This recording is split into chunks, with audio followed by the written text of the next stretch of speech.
суперавтентичний колорит українських подільських сіл, і де нас чекатиме величезна купа пригод, величезна купа історій, містики, дивовижної природи і автентичних таких провінційних українців, як вони живуть насправді.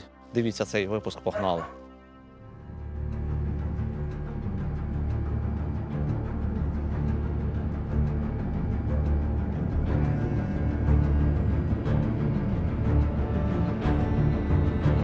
Тяжко вижити, тяжко діти вижити. Дуже зникає притулівка. Ну, вона вже майже зникла. Нам не треба того графа. Хлопці, радянська влада все знищила.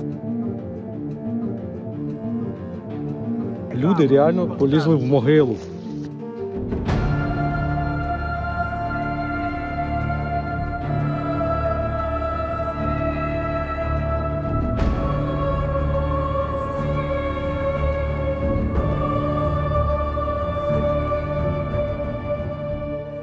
Отак виглядають старовинні вулички колишнього містечка. До 59-го року Миньківці навіть були районним центром, якщо не помиляюсь, 59-го року. А це все єврейські хати.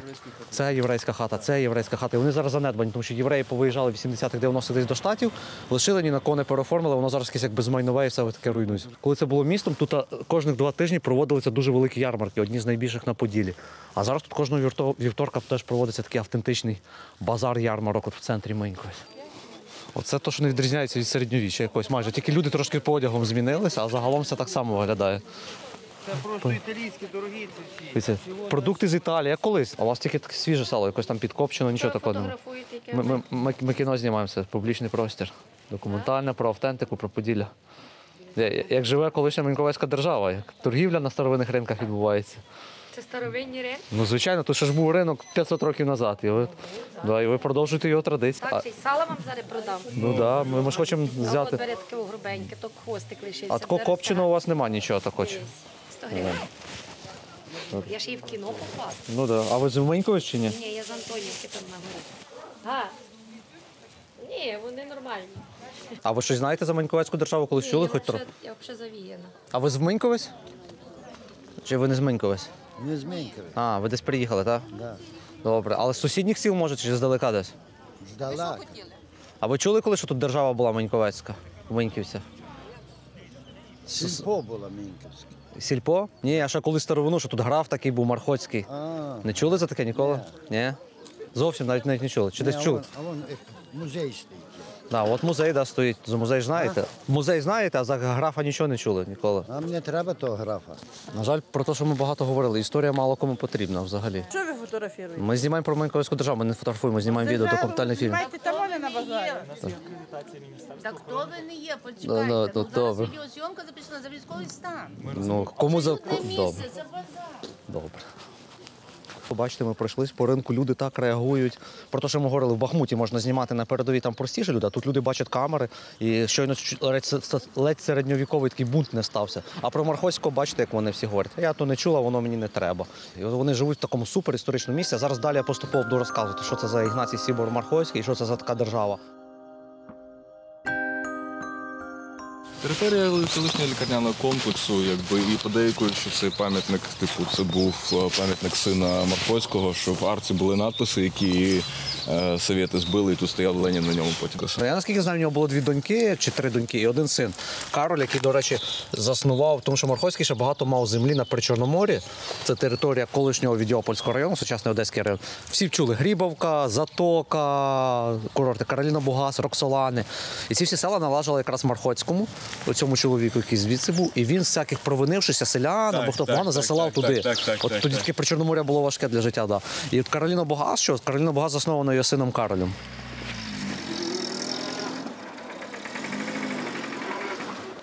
О, слухай, оце щось знайшлося. О, це задня 100%. А як я її знайшов? Якось, почекай, я навіть не зрозумів як. Цей чудотворний бушлат ми тут знайшли в будинку нашого друга Андрія, в якому ми ночували в Миньківці. Для цього «Жигуля» він дуже, думаю, пасує, для цієї всієї атмосферки. І ще й Донецька область. Уявляєте, це який символізм, це Міністерство внутрішніх справ в Донецькій області. Йо-майо.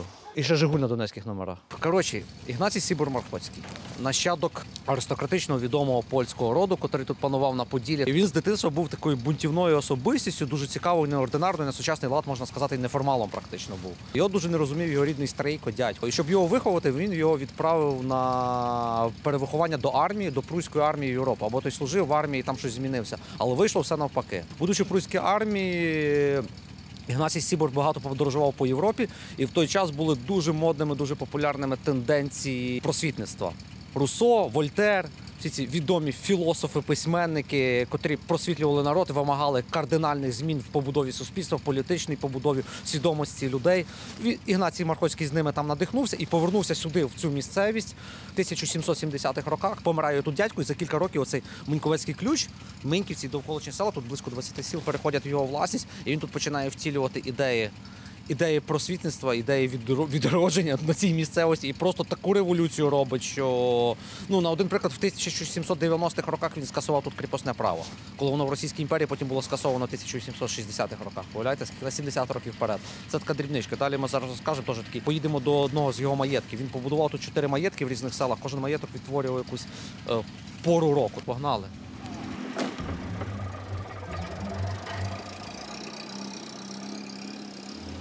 Отак ми мандруємо по Миньковецькій державі. Дивіться, які тут красиві старовинні будинки, і які тут гори. Тут просто, зараз я дворником витру вікно, це все колорит місцевих таких Карпат.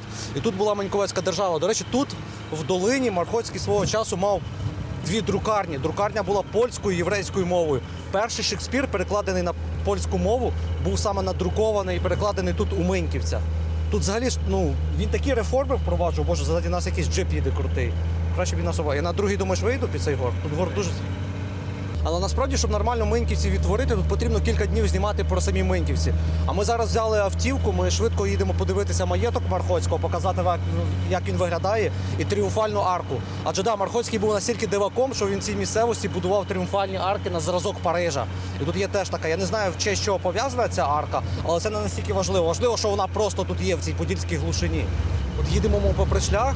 І зараз я вже бачу тут свіжі дерева, але я ще пам'ятаю, років 10 тому назад ми тут на велосипедах їздили, і тут дуже багато було старовинних таких черешень, слив. Це вони, звичайно, вже саджені в колгосп, адже черешня не живе там більше 100 років, але Мархоцький всю свою територію своєї держави засаджував різними екзотичними фруктовими деревами. Різними там з Китаю реально привозили дерева. І про Китай теж що варто згадати, що він сюди шовкопрядів привозив.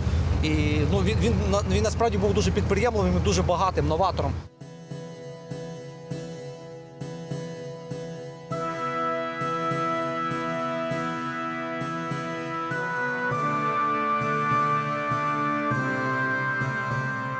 Це, напевно, частина від Мархоцького, яка найбільше збереглась в всій його державі. До речі, будувалося в кінці 18-го, на початку 19 століття. Для чого? Тоді ж ніяких фортець не потрібно було. А такий він собі був дивак. Дуже багато мав грошей. Я вже говорив за шовкопрядів, говорив за його друкарню. Тут був пороховий завод, заводи, там, які черепицю робили, цеглу всяку модну. Зараз всього навіть не згадаєш. Там такий перелік, він суперпідприємливий був. Він всю територію своєї республіки, 20 з чимось сіл цієї держави, обніс такими межовими каменями, де було написано латинською і польською мовою, що це держава Миньковецька не підпорядковується ні Австро-Угорській імперії, ні Російській імперії. Його 1 чи 2 рази заарештовували, але він був настільки грамотний, писав там такі проникливі листи царям російським, що царі таки читали ці листи. Та відпустіть цього дивака, він нормальний. Постулати головні його держави. Людина є вільною, від народження, і так повинно бути. Він демократичні основи тут перший заклад. Тут проводились вибори. Що ще феномен його був, що в той час в кожному селі, у цих 20 сіл, в кожному селі був суд. Це його сепаратизм все пробачили, але чого йому не могли пробачити всі? Він, так м'яко кажучи, по-сучасному стібався над християнською вірою. В нього ж взагалі там була квазі якась така релігійна схема, вони там церери святкували. Я про це хотів сказати. Він тут зробив такий супермікс язичництва, старовинної там грецької і римської культури. Там взагалі таке намішане просто. В нього основна богиня це була богиня жнив і урожайності. Так. От ці башенки з того часу стоять такі. Чисто декоративні. Так не було дядькою чим зайнятися. Такі заселяв мужиків, викладали щось з каменю, такі башенки. В них ніякого ж функціоналу, чисто. Що тут зачинено? Підозрюю, що ми повернемося зараз назад.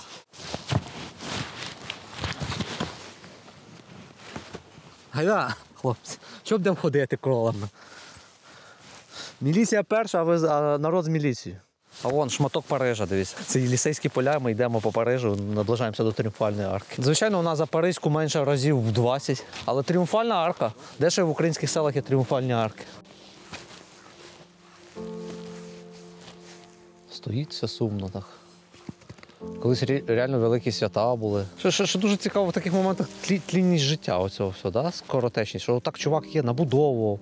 Але його згадують. Колись я чув таку версію, що людина жива доти, поки про неї хтось згадує. От, типу, є така теорія. Хоча я мало в те теж вірю, я думаю, що все, коли твоє серце перестало битись, мозок відключився, все тобі паралельно. Абсолютно все.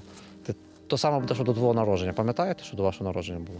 От так само буде після смерті. Ну, а всі ці релігії, які ви думаєте, там позагробне життя, реінкарнації, це все від страху. В Грицька Чубая є такий прекрасний вірш, потім я навіть син його переспівав, плаче Єремії. І найбільше ми боїмося свого власного небуття. Думаємо, що все-таки хтось, думаємо, що все-таки десь.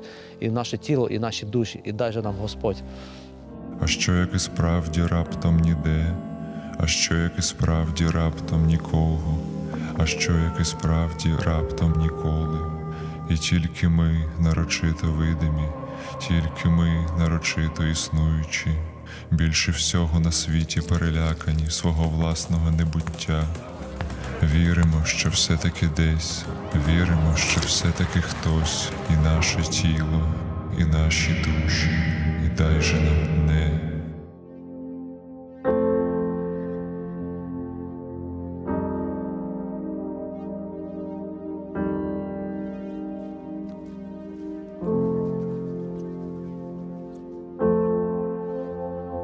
Дуже люблю старовинні кладовища, тому що в них криється великий величезний пласт історії. Так йдеш попри дорогу, і в Миньківцях от якесь кладовище. Зараз навіть подивимося, яких років воно. 1826 рік, 848 – це якраз в Австро-Угорщині скасували кріпосне право. До скасування кріпосного права в Російській імперії було ще 11 років, а Мархоцький скасував ще до цього за 50 з чимось років. 22 мая 1857 рік, да? Реально прямо якісь вірші написані на пам'ятнику. Такий нехилий пам'ятничок, да? Видно, не бідні люди були. Дід завжди любив заходити не через центральний вхід по вулиці, так як далі там, а саме сюди, через старе кладовище. Він проходив по всім могилам і постійно показував І розказував, і цей куди. склеп, типу, да. І... Я від цих сільських людей, коли приїжджаю, теж йдемо типу, на цвинтар з бабкою своєю, а вона просто знає сотні могил. Біографію кожної людини, хто там похований, як він вмер, з ким він жив, де зараз його діти, внуки живуть, знаєш. То інколи є така в мене теорія, що в кожної людини умовний там терабайт пам'яті є в голові. Вона зараз цей терабайт забитий там інтернетом, знання брендів, шмоток, там назв рюкзаків, країн. Моя бабця там поняття не має, що існує Швеція чи Швейцарія, чи вони одна від одного відрізняються. Зато вона знає кожну гальку, маньку їхнього, Івана, Штефана, Микету, Нєкофора, Онуфрія, хто з ким жив, женився, скільки років де мав, де його діти там в Мурманськ виїхали, в Кременчук, знаєш. І такий просто ти інколи такий, як це все можна пам'ятати? І ще з датами і роками народження. Все завжди це називається. Я думаю, там найближчих людей, чоловік 10 в житті знають дні народження. Якби Фейсбук не нагадував, нікого би не поздоровав з днем народження просто. Ого! Вау! Але я думаю, це череп так намагався. Та ні, не череп. Ну, звичайно. Це череп. Та просто як древні індіанці Північної Америки, прямо такі штуки. Ну так, як майянські такі схожі. Да, да. Саме парадоксальне, що кладовища інколи більше говорять, ніж живі люди.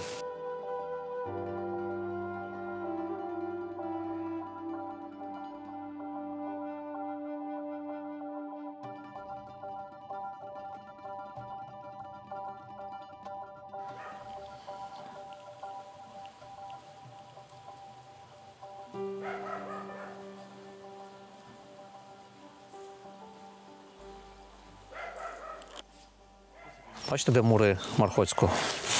Не мури, а палаци всі подівалися в камінь. Ми таке припущення робимо. Дуже красивий тесаний камінь, і в ньому от в селі зроблений мур викладений. Ідеальний, ручної роботи обтеський камінь. Такий красивий мур. А швидше всього, колишнє майно Мархоцького так і розбиралося людьми. О, слухайте, зараз дід нам і розкаже. Що за мур такий старий? Звідки такий камінь гарний на мур? Не розкажете? Ага, це його. Так. Я сам родом звідти з Антонівка, а тут років 30 я тут живу. А цей мур давній, да. А це не Мархоцького якийсь, не знаєте? Може з маєтків Мархоцького колись розбирали, робили мури такі. Бо дуже гарний тесаний камінь. Чорт його знає, я не Ну, порівняйте, оцей мур, ну то це таке ось. з якого каменю, який цей, да. А тут на Мисліборах скільки людей живе ще? Ну, наскільки у нас тут 10 хат, 15 душ. 15 душ лишилось. А то пусті хати стоять теж. Так, туди все пусті. Там село Заріччя називається, це Мислібори. Заріччя теж пусте, там більшість. А? На Заріччі теж порожні хати. Да, там взагалі всі порожні. Одна хатина там хазяйка. Да? Одна людина лишила. Добрий день. Валя розкаже. А розкажете нам за старовину, за той мур, за криницю? Хто то таке робив колись гарне? Люди. А це що, а може це сепаратисти прийшли? Фотографірують, а може завтра вже бомби прилетять? Так, куди? Сюди, по Мисліборах? А їм не все одно, куди бігти. Бо бомби дуже дорогі, вони дорожчі, ніж то село коштують. Полов'ятку що дорогі, ми що не бачиш? А що за мур, не знаєте? Звідки що такий гарний камінь? Хто Який такий? мур? А оце ось такого гарного камінь. Просто витисали мур. А хто це так тесав, не знаєте? Коли це тесали? Діди, прадіди наші. А за Мархоцького щось чули? Може, це з його маєтків розбирали, чи ви не знаєте? Ні, що ти? Це не цьому є. Тут каміння багато є. Так що біле каміння. Ну просто дуже гарний камінь, так потесати. На нас, на цих людей призивались клинці, бо вони клинювалися в горі. Це той, хто займався камінням, так? Так, да, біле толкує каміння. І це село заснував Мархоцький. Ви знаєте? Так, так. Так, да. Повністю заснував його Мархоцький, так? Ну, селив тут людей. Перші люди прийшли з-за кордону. Вони прийшли за кордону, їх називали кордонцями. Вони прийшли тут, Мархоцький дав їм цей участок, що вони тут строїлися. Їх назвали кордонцями, вони прийшли за кордон. Перші люди. Перша хата була там, 4 хати було спочатку. В кінці села там така маленька хатинка, оця є, там на горі і отам. Так починалось так село. То як вони відгукали, що ваша бабка, що за Мархоцького казали? Щось згадували люди за нього? Ой, вони ж не пам'ятають, це ж давнина. Ну, а за переказами все рівно якось. Що, добрі погади? Ну, погано не казали за Мархоцького? Ні. Так. Добрий день. А це зараз нема поштарів, це по селі отак машина возить по селах, так? Добрий Це ви їдете по цих всіх селах розвозити людям, що газети чи пенсії навіть, так? напевно? газета і сімейка. І що, є людей трохи в цих ще каньйонах? Чи Ну так, тут взагалі маленьке село. бідові села, так? Так, дороги немає ніякої. Це ви з Дунаєвець, це Дунаєвський ж район, так? А це самі, скажіть, у Дунаєвському районі самі глухі села де? Тут чи є десь глухіше? ж? Є всілякі. А де саме глухі от місця Дунаєвеччини? Веди їх в Слобідку Ярову. А, в Слобідці Ярові ми були. Ярова, там теж... Ми 2-3 місяці назад були в Слобідці Ярові. Чоловіка там 4 Так, там так. живе. Да, там є. Хлопці, радянська влада все знищила. Все історії. Там все, коротше, такі вовси. Знищили все радянська влада, кажете? Всю історію знищила радянська влада. Разрешение на съемку взяли?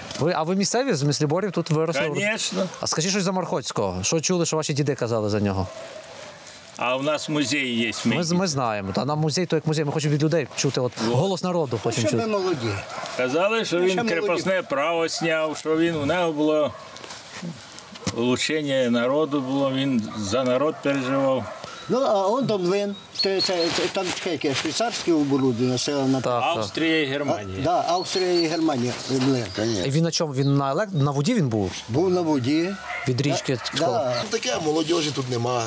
Ну, ще, я пам'ятаю, в моєму дитинстві почта, що якісь там вафлі возила, такі порошки возила. Є таке, І звісно. возити цим людям щось. Це як маленький магазин, так? Да. Ого, цікаво. Праніки, цукерки, все, порошок до порошка. Тут. А пошта, бачиш? Перше на дім носили, а зараз о, дощ йде, а він буксує тому у колобанях. Отаке, отака пошта. То добре цього року ще така зима, що снігу нема. Як видиш, сніг, то він взагалі ще не дає.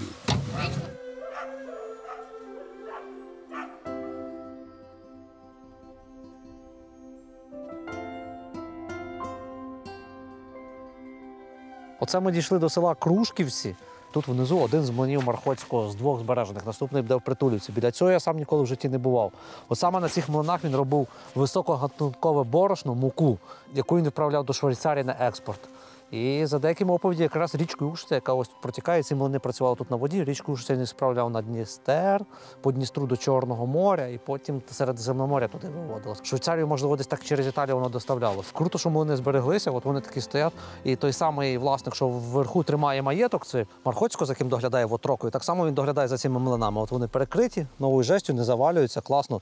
Круто, що це історична пам'ятка збережена. Хлопці знайшли цікавинку, що ви там кажете є? Турбіна. Блін, ти думаєш, це ще Мархоцького турбіна? Чи ні, чи це вже переробляли? Ну, виглядає вона супер по-старому. Ні, це, напевно, турбіна нова, вона не могла 200 років простояти тут, а? Вони якимись дошками загачувалися, такими дошками, напевно, брамою. І потім воно піднімалося, і тут під великим тиском, під напором йшла вода. Цікаво, до яких років вона водою отак працювала. Ну, до появи електрики. Електрика масово з'явилася тут в наших селах середини ХХ століття. Ще якісь 60 років назад точно це все водою працювало.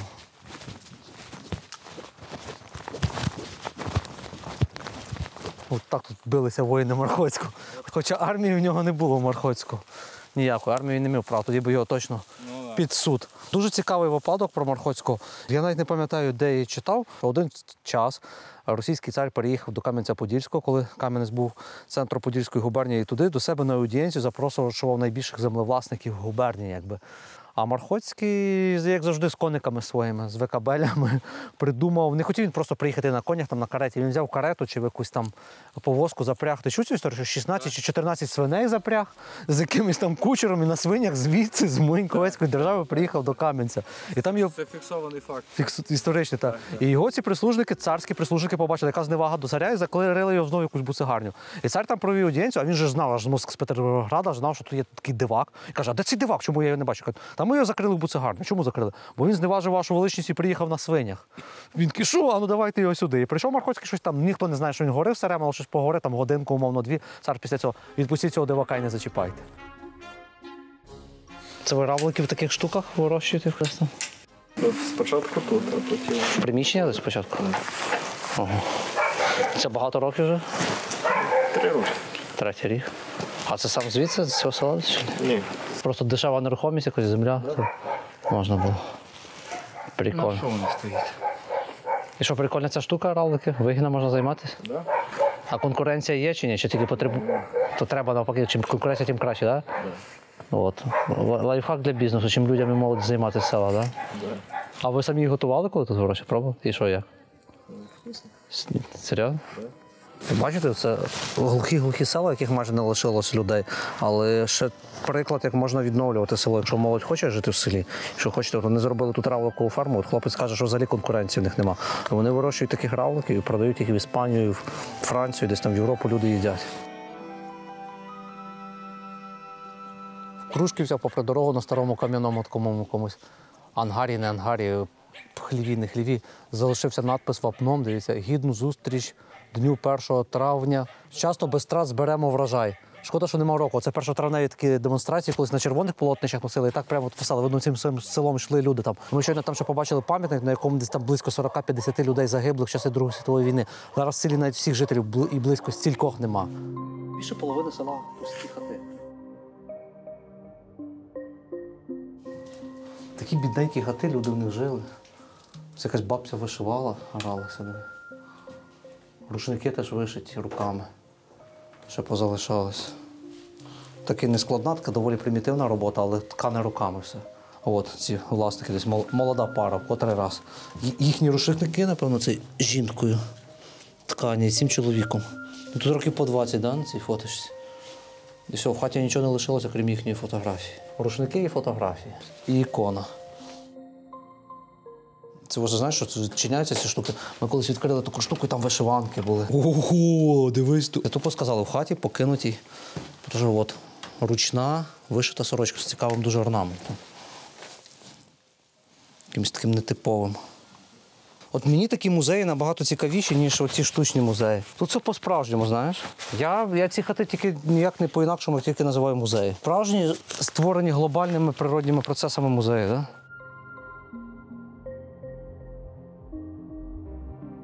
Незрозуміла територія між Притулівкою і Крушківцями, і тут вже цивілізація повністю закінчилася, вже, напевно, з 10 хатів точно не жили. І всі такі, от хата, яка, напевно, що за Мархоцького була, от і погріб такий від хати. Не знаю, ніяких тут, а хоча тут щось є схоже, дивись. Чи ні, ні, це просто.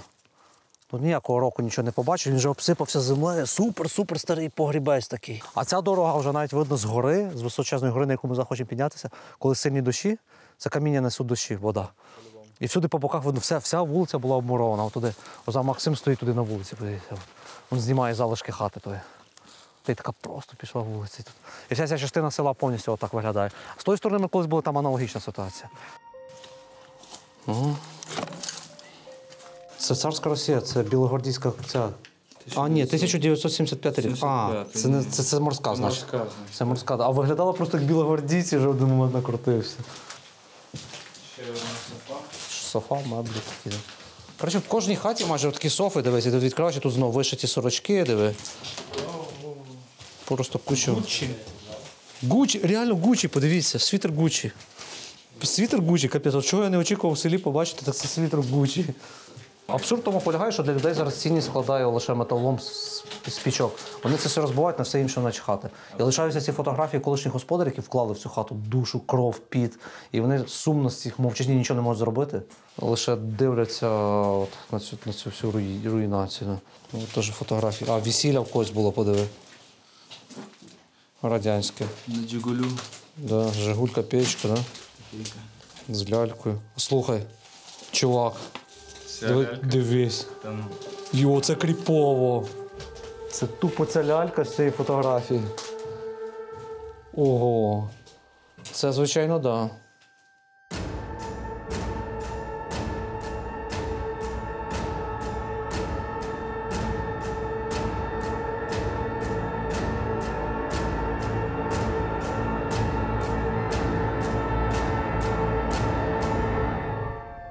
Якби не цей надпис 1905 рік на вході до погріба, ми ніколи б не подумали, що це хата. А тепер зараз робимо логічне припущення, що ця хата теж того періоду. Початок ХХ століття побудова. А так, от що камінь рішає. Взагалі по ньому не видно, скільки років. От стоїть собі камінь і стоїть хата з каменем. Хтось господар є, солому зберігають. Тягають. А там вся хата в соломі. А, але фотки стоять, прикинь, солома, на підвіконнику стоїть купа фотографій. Ага. Тупо в рамочці якісь військові. Такі залишили. Да, да. Коротше, от хату використовують під солому, на фотографії байдуже. А онукам їм байдуже, панам жито сіють. Гомоніла Україна довго, гомоніла довго, кров степами текла, червоніла. Текла і висохла.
Що ви знаєте про справжні хащі? Справжні хащі можуть бути тільки справжніми хащами. Отакими місцями. Невідоме Поділля. Підіймаєшся до гори, це такі таємні місця, в яких люди бувають раз в десятиліття. Вау!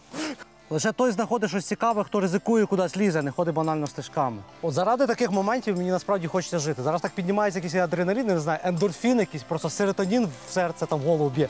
І таке просто лізеш по цьому мохові, по цих водоспадах, по цих рівчаках. І тут відкриваються такі шалені краєвиди на цей Ушицький каньйон.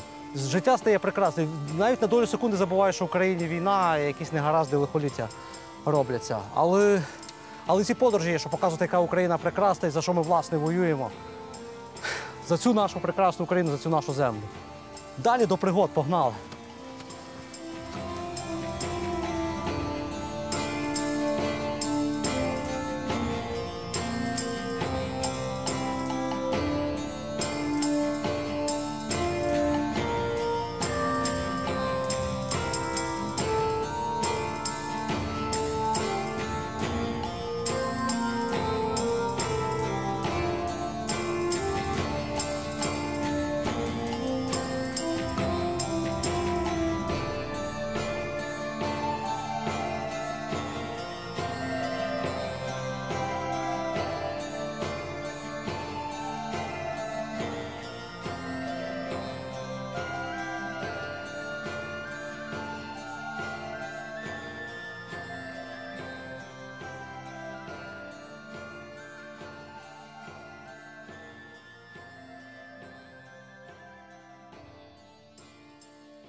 В селі Притулівка, яке колись називалося Притуля, його називають. Це теж володіння Маньковецької держави. І Ігнатій Сібор-Мархоцький тут в Притулівці відкрив притулок для сиріт і потім для всяких знедолених, бідних. Тобто він їх тут виховував, забезпечував їх самим необхідним, мінімальним для життя. Настільки він був щедрою і милосердною, можна би так сказати, людиною. Зараз ми в цій Притулівці. Притулівка – це таке сумно вимираюче село, практично, можна сказати, мертве. Я навіть не знаю, скільки тут населення, тут обмаль лишилося людей. Всі вулиці отак приблизно виглядають. Це ми зараз в центрі села. Тут вже немає магазину, немає ні школи, нічого. Щойно ми там проходили, це клуб. Там так клуб сумно виглядає, де колись там були танці, люди в цьому клубі танцювали, довкола нього молодь тут збиралася, веселилася. Як ми що сказали, жартували, тут було випито 1000 відер горілок, заціловано не одну дівчину, а зараз все стоїть пусто. І тут, що дуже характерно, сюди чим далі цим всім яром, тут всюди ось такі, ми тоді спочатку накрутилися, що це розібрали Мархоцького якісь там маєтки. Так ні, тут кожного дійсно господарства з такого стесаного, дивіться, рівненько стесаного класного каменю. Другий млин, значно більший за перший, другий млин теж Ігнатія Сібора-Мархоцького. І, наскільки я пам'ятаю, зараз тут на фронтоні мають бути взагалі літери, ініціали його вибиті.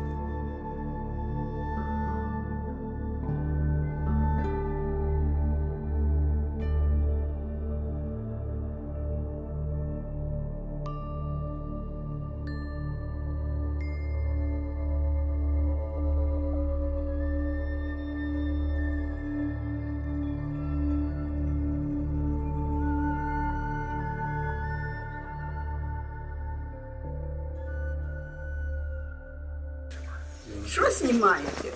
Якраз про села такі і знімаємо. Ага. Бо то ж історія, уявляєте, коли старші люди всі ж не вічні, коли своє піддати нічого не лишиться. А ми хоч лише на згадку колись покоління, які були українські села, як вони жили, яка тут історія була, бо то все таке. Все йде в небуття, нічого не вічне. Зникає село дуже сильно ваше, так? Дуже зникає Притулівка. Ну, вона вже майже зникла. Я живу одна, діти в городі, але приїжджають, весь час приїжджають. А, то вам сумно тут. Сумно. А зараз? Отак, вон там від тої кладки, туди от такий закоулочок є, то було 60 душ. Отако. А зараз там нікого нема? Нема. Я перша. Капець. Слухайте, а скажіть, будь ласка, за ці мури такі. Ну? Це ще ваших дідів, чи це ви, може, вже таке робили? Ні, це вже я. Це вже ви робили. А де ви камінь такий брали? Ну, били камінь, на обічі там камінь. А як ж так гарно рівненько його витесали? Чим це? Тесали? А чим тесали? Ну, спеціально є таке. Якесь металеве таке було? Звісно, таке як сокира, ну тільки грубше. Так. Це ж страшно важка праця, цього обтесати все. Звісно, да. Колись навіть у нас вистава була про Мархоцького. Ну, То коло млина чи в клубі? В клубі. Клуб був і, ну, в общем, гарно було. Кріпіться. Ой, щасливо вам. Дякуємо дуже, так. Да, а де ні слів у вас має бути? А там біля тих гротів будемо, позаночуємо. У нас теж нас надається, що ми носимо. Носимо з хати собі з собою.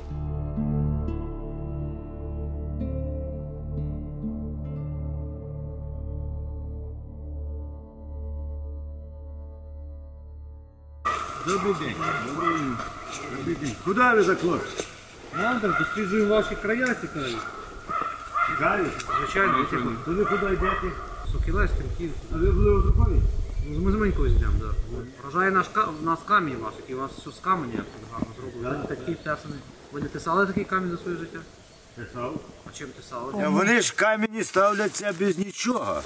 Він на сухий камінь, на сухий камінь. Має бути ідеально рівний. Да. А була якась форма, чи це на око так заточували? На око, все на око. Оці рівні 90 градусів кути, все на око? Да. Йо-моє. От угольник поставив, вирівняв його, підтисав, рашпілем підтисав і поставив, щоб він ніде не похилився. Стільки роботи вкладали, а тепер все пусте. Пусте? Ну що зробити? 90% села пустого хати, так? Да? Де? У вас тут, в нас? В Притулі. В Притулі це вважаю, що 90%. Ми тільки що йшли, все пусто. Да, все пусто. 90% пустих хати. За 20 років хоч буде одна людина тут, чи 30? За 20? Так. Та ви що? Будуть ще люди? Ні. Нікого не буде знати? Мені вже 65 років. то це я виходжу з цього селища, з Притулівки, 4-й, що я виходжу самий молодший. А то вже все, село вимирає. Тяжко вижити, тяжко діти вижити.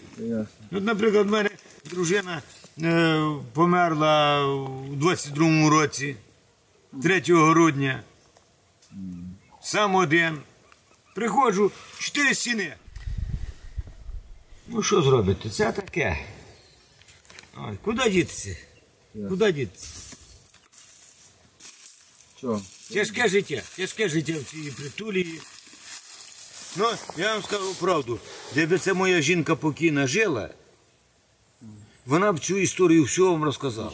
Вона все записувала і все розказувала. І коли була Міньковецька держава, коли граф Марховський був, то, значить, людей заслали сюди, то що був тиф. Люди помирали і закинули їх в Притулію. Оце так називається село Притулія, що притулилися люди. Ви зберегли ті записи, збережіть їх? Ще є, зошити ті є. Це саме цінне, да, його треба берегти. Да, і вона вірші писала, жінка моя. Діти, дуже важко.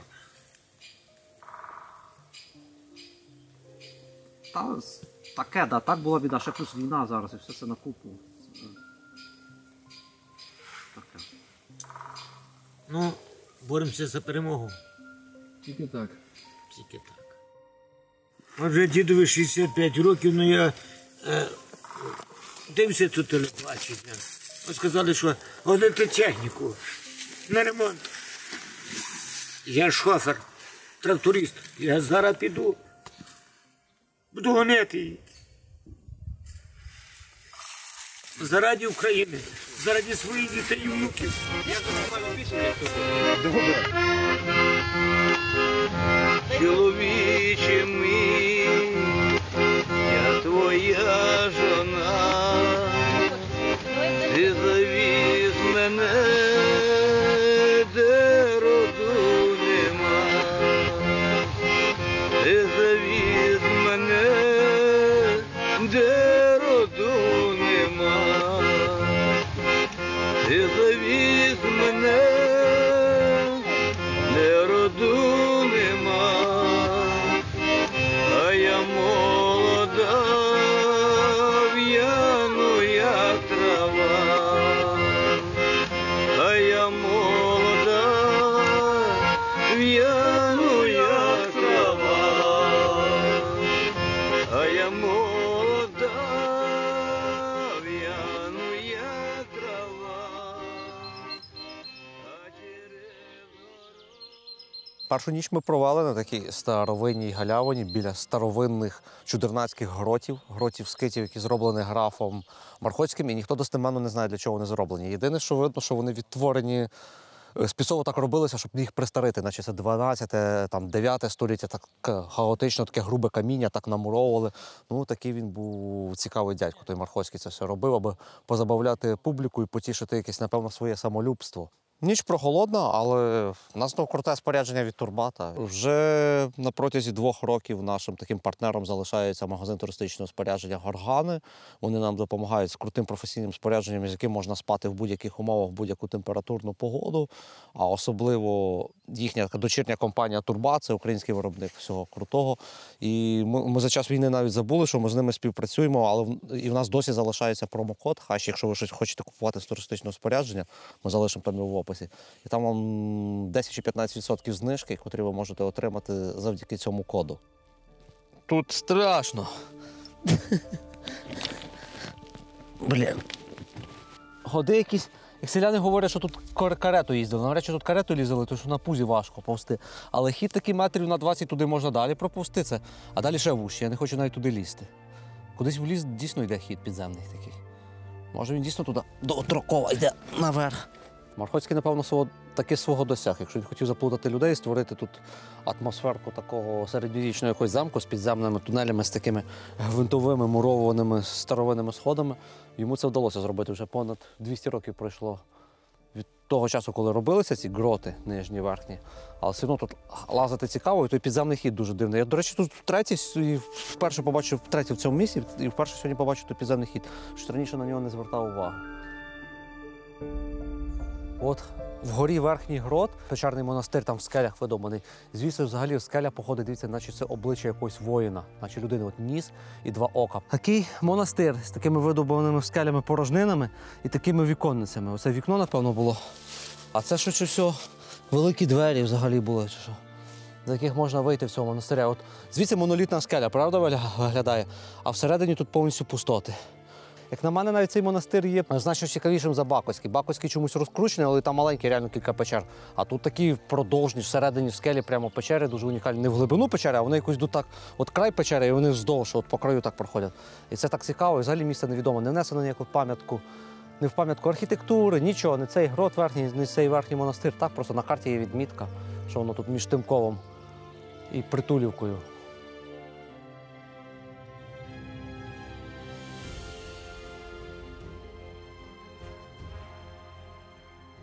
Феноменальну різницю ми помітили, ви зараз теж можете помітити, між Притулівкою і Тимковом. 2 кілометри десь максимум різниця між селами, між крайніми хатами, якщо ще не менше. І ви бачили, Притулівка – ідеальний тесаний камінь, ідеально кожен паркан складений, хлів, хати. Переходимо в Тимків, наступне село, подивіться, оце одні з самих красивих парканів. Абсолютно вже немає культури оброблення каменю. Чому так? Чому воно так історично складалося? От поруч сусідні села і абсолютно по-іншому. Вже навіть по-іншому архітектура, вже віконниці, будинки по-іншому зроблені. Україна абсолютно різна, навіть в село від села, я вже мовчу від регіону від регіонів. Абсолютно різна, різнобарна, як красива, таке, знаєте, поле квіток, але при цьому єдина така в гармонії, дійсно, як складає великий такий степ або єдине велике поле суцільне, на якому там ростуть різні рослини, різні дерева. І ходимо, дивимося, як українські села живуть. Бідують, а як ж можуть жити? Знімаємо. Бідують?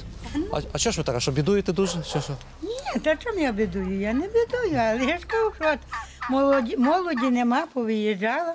Але на фоні Притулівки у вас ще живо дуже? Да, у нас все бо Притулівка така страшне пусте. Так, Притулівка дуже. А у вас тут живіше, так значно? Ну, трошки більше у нас. Ну, а що ще такого цікавого? Чим село зараз живе? Що у вас тут? Ну, я знаю, чим. Весна йде, по городах люди будуть вже йти. Да. А так, ну що, кожна людина зараз живе, щоб війна кончилася, щоб не гинули люди. От цим люди живуть усі, як ти казав, бо це ж наша біда.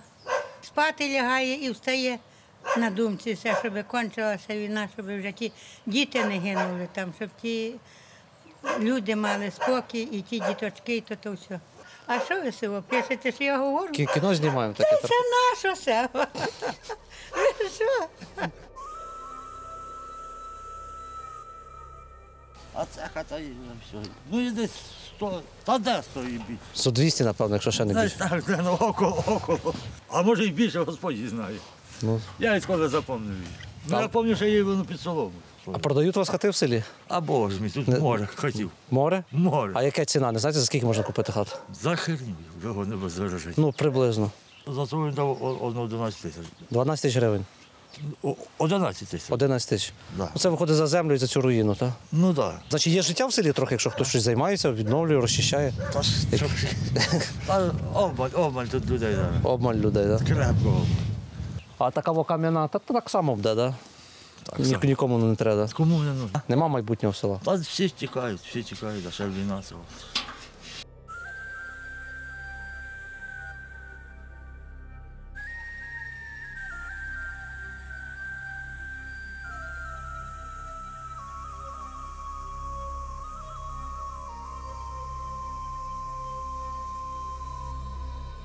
Оголошуємо конкурс, хто зараз з вас в коментарях відгадає, що означає слово «навпрашки». От на Поділі всі тут говорять «навпрашки». От підказками зараз йдемо навпрашки. Все. Пишіть. Добрий день. Добрий. Що, на Сокілець тако попри річку пройдемо? Ні, тако прамо. Прамо? Дорога є. Але ж потім туди Бог, так? Ні. Тут так попадете. Зразу буде Сандоліна, там її нема вже. А чого називається? А це село було Сандоліна? Так. Нікуди не зминайте, тільки йдіть собі дорогою, так прямо підете. Вийдете в Соколець. Це весна вже буде, так? Бачите, така погода гарна. Ще буде все, хлопці. Ще буде сніг, думаю? Так. То 14 березня це ще зима. Колись наші предки святкували Новий рік, 21-22 березня. Коли день стає більший за ніч. Так, так. Так було. Було все. Скажіть, що люди сміття тако носять сюди в яри? А я чорт його знаю. Це ж Чо- є тому виділене місце, розумієте? Є місце. Та нема, щоб туди дивіться, що наробив. А все, ми попри річку йдемо всюди так. Тому все. Така гарна природа і люди всюди смітять. Не люблять землі своєї, чи що виходить? Не то, що не люблять. Нема в голові нічого, розумієте? О, це у вас цвинтар якийсь старий. Що польський. Польський цвинтар. А колись в Тимкові було поляків багато. Я не знаю. Сюди поляки приїжджали, це ж вони його Облагородили? Так, обслухали. У всіх околицях тут на заході Тимкова колись було місто Райгород, яке спалили татари. І за легендою, що вижив один чоловік, якого звали Тимко, він якраз спустився сюди до долини, започаткував село Тимків.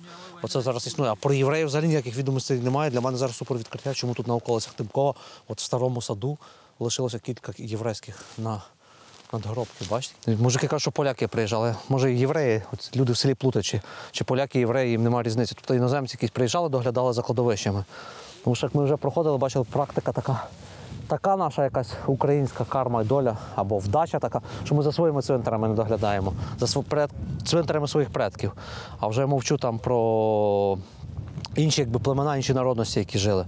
А вони от чомусь мають навіть хист приїхати сюди, з-за морів, за інших, за кордонів, і доглядати за цими кладовищами. Висновки робіть самі. Історія на кожному кроці. Ми не знаємо своєї історії, не цікавимося нею, не дбаємо про неї. Все воно йде в небуття. Ми знаходимося на Сандоліні, це вхід, початок колишнього містечка Сокілець, яке зараз стоїть пусткою, мертвечиною. І от ми тут в зарощах, справжніх хащах знайшли такий вхід до старого погріба. Туди лазили, він практично весь завалений, там лише є в кутку лисяча нора. От, дивіться, яке майбутнє чекає оці всі села попередні, що ми проходили. Я майже переконаний, що все буде виглядати ось так там. От, лише залишки фундаментів. Все, оце чиясь хата. Тобто я отак, якщо ногою тут стою на вулиці, тут раз заходжу в чиюсь хату. І нас далі попереду зараз чекає Сокілець, це колишнє місто, де, напевно, кілька сотень хатів точно є. Аж з свого часу це було доволі велике місто, яке завжди зазнавало руйнувань, кілька разів було спалено дотла, потім заново заселялося. І остаточного руйнування воно зазнало в 70-х роках, коли будувалася Дністровська ГЕС, і радянські інженери промахали.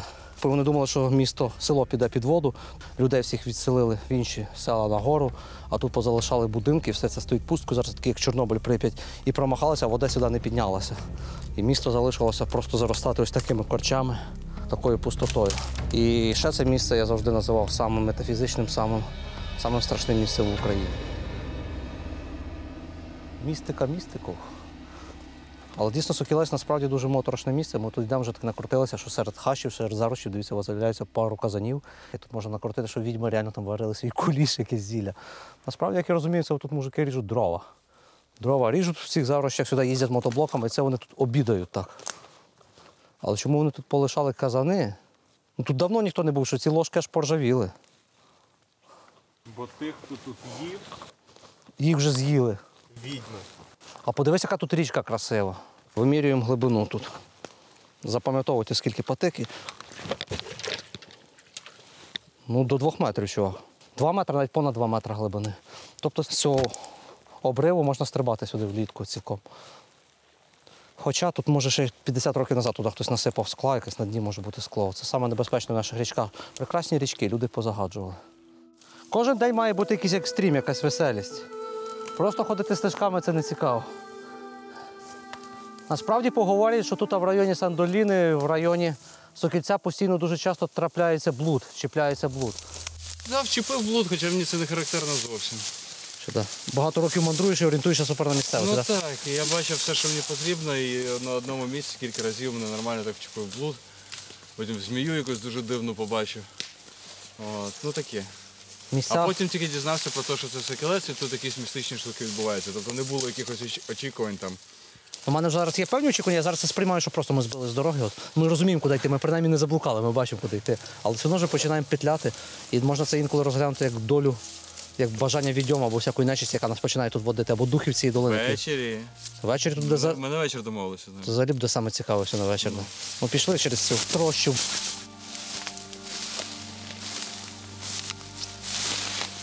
Чувака, подивись за те, як красиво тут, це капець. Отак. На пролом. Матері його лихо.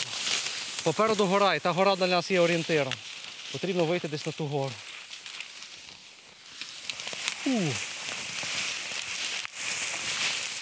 Оце, дивіться, хто зовсім згадає, що це таке. Тут по периметру якось зараз камера з одного боку, але ти обходиш і просто видно таке, як в мініатюрі городищі, наче такі вали по периметру обсипані. А це, даю відповідь, це просто стара хата, глиняна, якої дах завалився, з часом вона обсувалася, і кожна її стіна перетворилася такі на обсунуті отакі, ну, як вали дійсно, в мініатюрі вали. Це хата, яка, можливо, ще покинута була, там, не знаю, 50 чи 100 років тому назад. Ну, до залишки від кам'яних хатів в Корчах видніються такі, порощі мохом камені, а це була глинобитна хата. А ми зараз йдемо, знаєте, куди ми йдемо? Коротше, моєї дружини, прабабка, і бабка, її навіть родом звідси, але вона в молодості звідси виїхала. Її прабабця була з одним останніх жителів Сокільця, котрі відмовили звідси виїжджати, і вони тут жили без електрики, без нічого до 2000-х років. І потім її вже забрали в Новушицю, де вона померла біля своєї дочки. І десь отут під лісом знаходиться її хата. Яна, ми знайшли хату твоєї бабки, твоєї прабабки. З вигляду стоїть ціленька, накрита жестю, навіть побілена відносно. Ну, точно не розграбована. Зараз підійдемо ближче, подивимося, який її стан. Дуже, до речі, цікаві відчуття мене зараз переповнюють. Зовсім незвичні, не такі типові, коли я просто до закинутих, покинутих хатів в мертвих селах підходжу. Вже теж хата не чужа, як би сказати, мені. І це, напевно, в моєму досвіді, в історії блукання такими селами, дослідження сіл, це вперше в мене такий досвід, вперше такі відчуття. Все. Тут вже пустка. Це не хата, це кухня. От якесь ліжко, на якому ще дід колись спав. З бабцею, кожухи. Таке все роз... Ну, тут, коротше, пограбовано, тут вибиті двері, і металолом звідси повитягали. І чомусь я не знаю, такий є вірш Малковича, це «Я загубив свій ключ» і пісня «В кому не стара». Вона, можливо, не повністю про родовід втрачена, але я так, наче як метафорично в цьому тексті завжди відчув, що це щось наче про втрачений ключ, який відкриває на зв'язок оцим, з минулим своїми предками. Для мене ця пісня, вона завжди така. В цьому селі загублені багатьох людей ключі від свого минулого. І втратили вони цей взаємозв'язок з предками. Я загубив свій ключ, я голочку сосну назвав своїм ключем.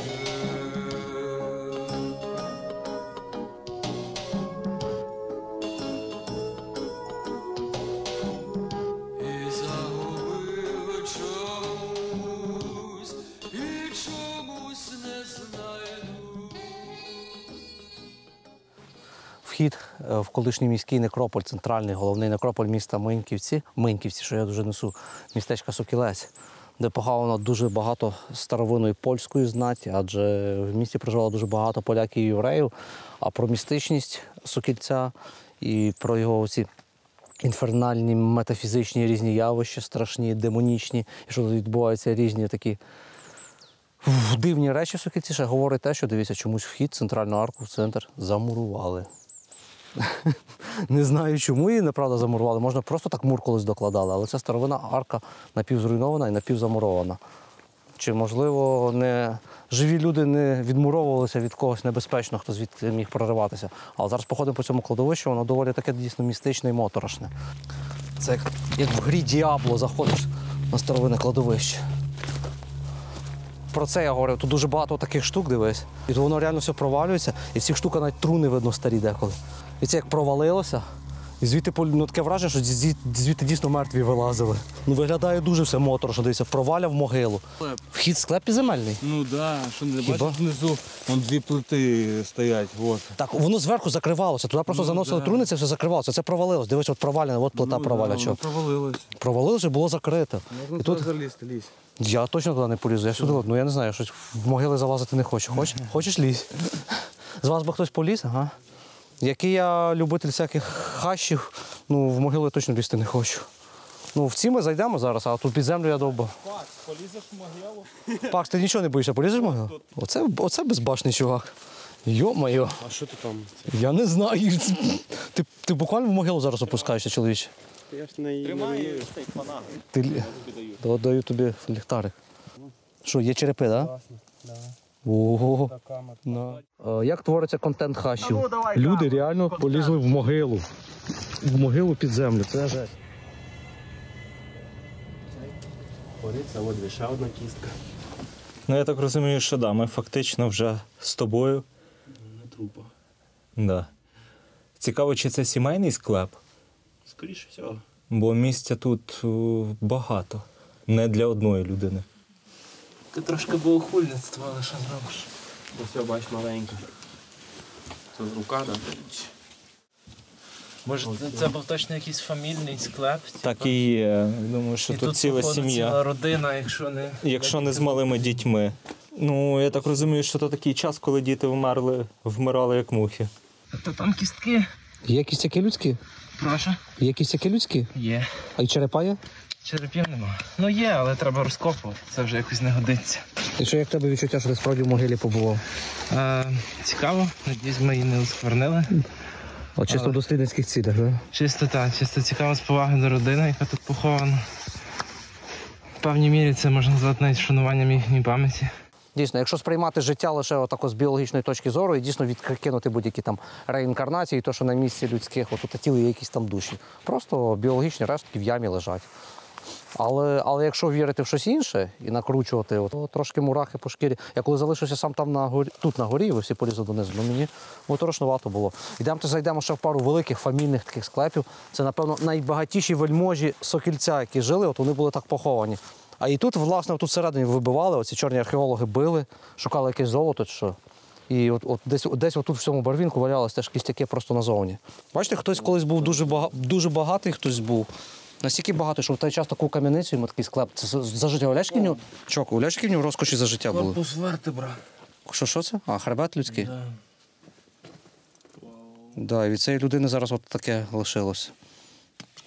Я хочу вилізти і почитати, хто це тут похований. Чиї це ти кості, якщо Андрій брав руками? А, слухайте, всі надписи збиті молотком чи зубилом, совєти все позбивали.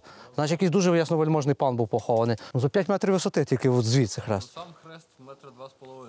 Там маленький хрест. Оце з цією підставкою десь до 5 метрів виходить. А якщо знизу брати від землі разом з гробницею, з метрів понад до 10, да? Понад 10. Отут пішли чергові гробниці. Там, по-моєму, з нішами взагалі такі були. Щоб ви розуміли, це в селі зараз, де 0 людей в місті. Виселили звідси людей. Бачите, а гробниця на 6 ніж.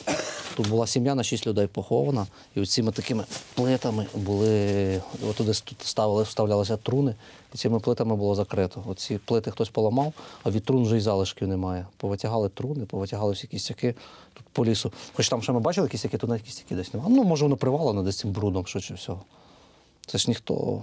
Отак ми до історичної спадщини ставимося, так ми до всього ставимося. Так ми ставимося до природи сміття, так ми ставимося до людей, котрі жили і будували ці міста. Нічого нам не треба. А потім шкодуємо, чому ми такий народ? Чому нас там хтось не поважає? Чому у нас війни? Чому у нас негаразди? Чому у нас бідність і розруха всюди? Розруха в головах в першу чергу. А з голів починається все інше таке. Треба поважати своє минуле. Якщо ти будеш поважати минуле, будеш поважати сьогодення, і тебе будуть поважати в майбутньому. Все польська мова, польське кладовище. Це говорить про величезну польську діаспору, яка тут жила. Мені ще дуже дивно, що поляки сюди не добралися. Поки поляки сюди не доберуться, то не буде порядку. Поляки доберуться, це єдина надія на кого, що вони зроблять. Це цілком випадково. Ми тут йшли, взагалі, от з старого кладовища виходили, дивіться, Смольницький Василь Данилович, 1912-1997, це прадід моєї дружини. А ось і прабабка моєї дружини теж похована. Смольницька Євгена Гнатівна, 2010 рік смерті, 20-го року народження. Ото, що хату ми знаходили, це їхня хата, це подружжя хата, вони там жили. Капець. Це в нас сьогодні доля сама отак, да, їм натрапили. Я не знав, я знав, що вони в Сокільці поховані, а де я і не збирався шукати цвинтар великий. Містика, в Сокільці завжди відбувається містика. Залишки єврейського міста. Я ж говорю, тут стояли 2-3-поверхові пивниці такі. від яких от він ще знайшов підвали.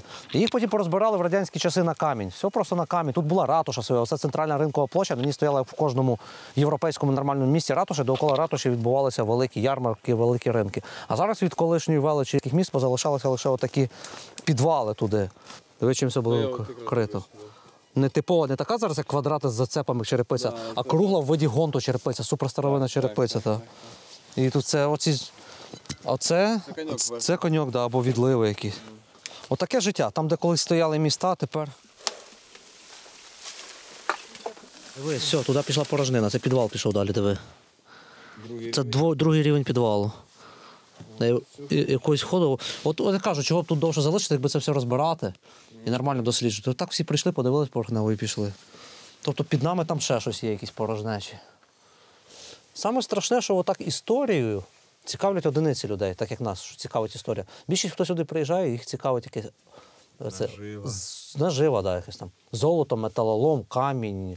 Коротше, в 90-х роках були сильні паводки, і тут на площі провалився оцей канал, як я розумію, цей провалився. І після цього сюди приїхали археологи. Вони проводили тут розкопки, почали досліджувати ці підземелля глиняні. Я 2 рази тут був і ми лазили, точно через цей хід, він з роками, на жаль, обсипається. Виявляється, це підземні ходи, такі підземні скити. Доби Київської Русі підземні ходи. Це 9-12 століття, вони тут накопані. Тобто це означає, що тут вже в той час було якесь містечко. Отака вулиця міста колишнього Сокілець, дивіться, тільки мури позалишалися, якби можна сказати знову ж таки, що немає навіть каменю, але по факту тільки є камені, а від будинків нічого немає, лише тут в цих садках позалишалися погріби. Це старий єврейський центр міста. А зараз ми підемо на його південній околиці, де, як колись євреї казали на українців, казали Мужицький. Мужицька частина міста, де жили православні українці. І там насправді ще позберігалися набагато кращі хати, адже вони бідніші були з простішого каменю або глинобитні. І тут є католицького костьолу, залишки, які совєти розібрали, повністю розтрощили. А українська частина села, проста православна, вона там ще набагато краще збереглася, там дуже багато зараз будинків, де так як просто в Прип'яті. Ось одна, по суті, стіна, видно, від величезного костьолу, який тут був. І вони його весь в 30-х роках зруйнували, розібрали. А там зараз дуже знаково на арках є, як сокирами чи чим зрубували фрески. Бачиш, вони намагалися його відкопати чи що. Отаким мрамором, от тільки видно, що тут... Це якась від арки, де чи від чого, чи великі здоровенні костели. Це все було тут таким оздоблено. Все, що ціни вони пограбували, такі мраморні колони, вони попадали, отут камінням все привалено. Бачиш, все обрубано і зверху такого оббито, і там дуже чітко видно, як рубано. Так це штукатурка. Штукатурка, на штукатурці щось було поверху, походу. Для чого її обрубували? Це залишилася ціла дзвіниця. Ото сам був молитовний зал, напевно, тут стояв вівтар, а тут і сходи лишилися, прохід до дзвіниці, де колись дзвони костьольні, там, чи орган сюди виводився. Андрій, знаєш, що це було? Тут розписи були. Збивали фрески, збивали розписи святих, щоб просто вони очі не муляли їм різних. Отакі підвали закинуті під костелом. Вони, правда, невеличкі, щось тут зберігалося, якісь ці плоть Христова і кров Христова. А зараз там обвалене сміття. І з кожним роком все засипається, так що навіть я поліз, після мене земля засипалася, обсипає. Через років 50 сліду не буде. В першу чергу звідси з Сокільця зникли поляки, яких знищила радянська влада 30-ті роки. Потім в Другу світову німці знищили єврейську повністю діаспору міста. І містечко все занепадало.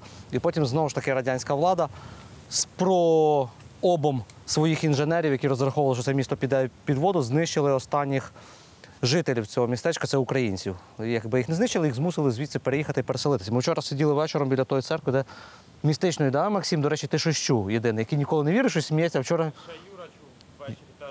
Ти теж щось чув, Юра, так?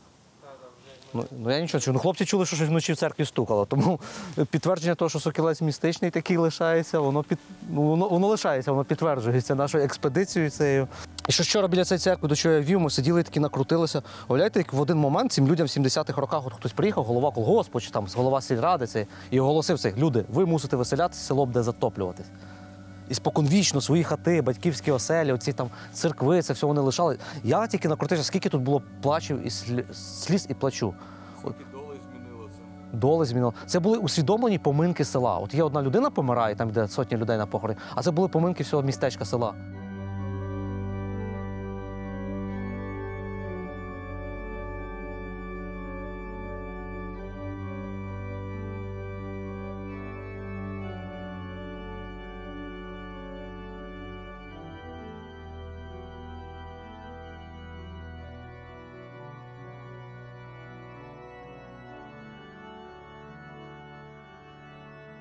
70-60 років. Я все своє дитинство з таких гладущик у нас казали. Гладущик, глечик, типу синоніми. То з нього пили завжди молоко. Сметана, молоко стояло на вікнах, коли бабка. Я про якість виконання. У мене теж такі малюнки були. Це багата хата на 70-ті роки, така вже добре, капітально роблена.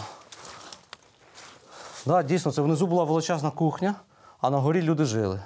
В чому купалися, люди милися колись. Це ночви, чи як називають, балія така дерев'яна. А от маленькі, напевно, дитячі. Тут ще й могли тісто. До речі, я колись таке чув, що одночасно тісто місили і дітей, тобто тісто місили там, де дітей купали. Це якась така прям була традиція. А от дійсно накрити цим, дивіться, така довбана бочка з цього, як воно правильно навіть називається, ступня. Дійсно не зроблена там з кільців, а видобана в дереві. Тут квасилася якась капуста, там, соління різні. Знаєте, що консервації, наприклад, на нашій території консервації з'явилися тільки після Другої світової війни, коли наші люди там от були в Австрії, в Німеччині, побачили, що можна закрутки робити, це так звані, яким зараз все село славиться. До Другої світової війни взагалі в Україні традиції такої не було, тому що не було вміння, як це зробити цей вакуум, варити, перекип'ятити, щоб воно не псувалося, і консервантів ніяких не було.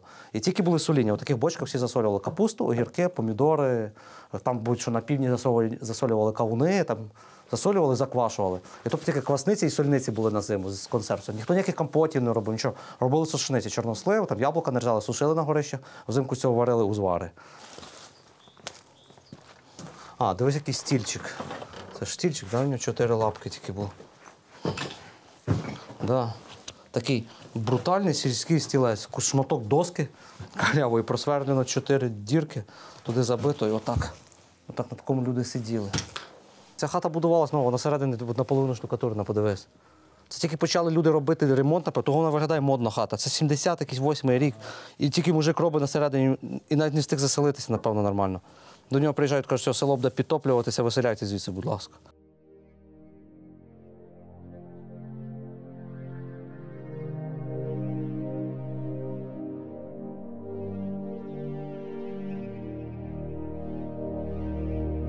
Мужицька частина села. Десятки покинутих хатів ще з 70-80-х років. І зараз тут саме дивовижне, що чорні археологи не полишають ці хатів. Ми ще не бачили, вся підлога перекопана. Просто так рівномірно, як на археологічних розкопках. Розбиті всі стіни. Напевно, була наводка, хтось колись щось знав, що в цій хаті теоретично щось могло пару бути, якісь срібних монет царської доби схованих чи ще щось таке. От тому її повністю перерили, цю хату. Треба йти далі, нам ще дуже багато йти до великої води.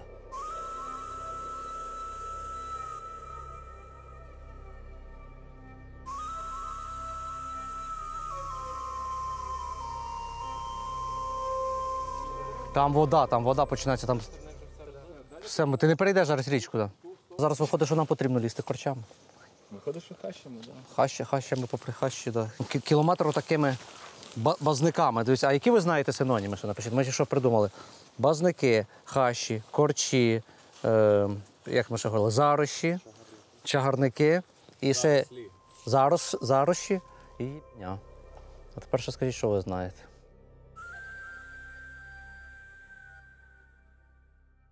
Це стежка ельфів, зелена мальовнича стежка по такому гребеню утвореному.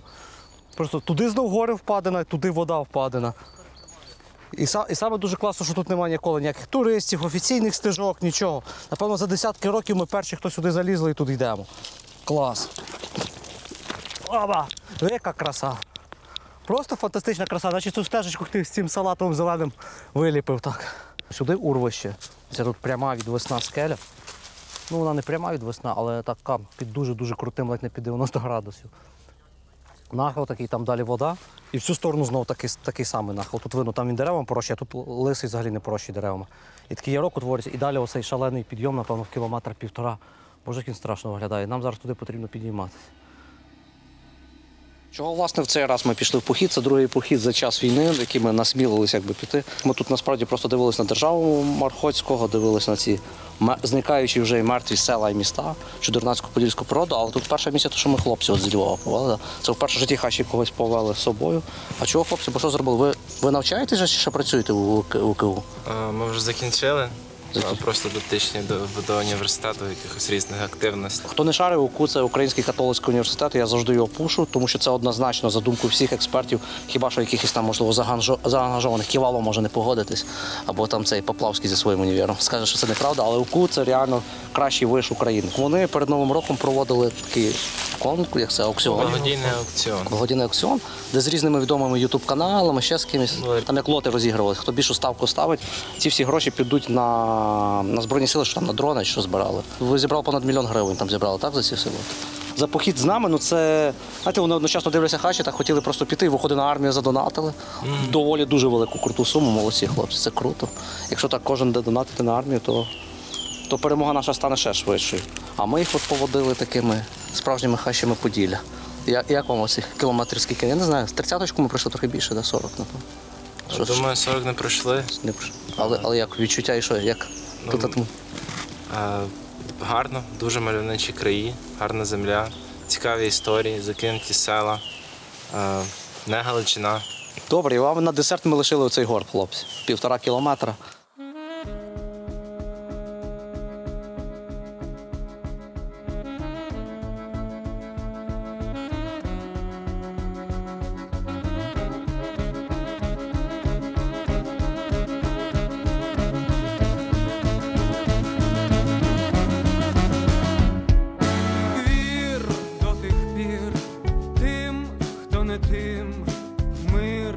Командир, кат на прокат, дні на коні, сни восени, кнут Робін Гуд, вексель беруть, перепишеться весна, чорнила тисак, самотня весна, приходить Саманта, моя самотня весна, трактує Версаль, Лісабон, океан, мій милий корсар.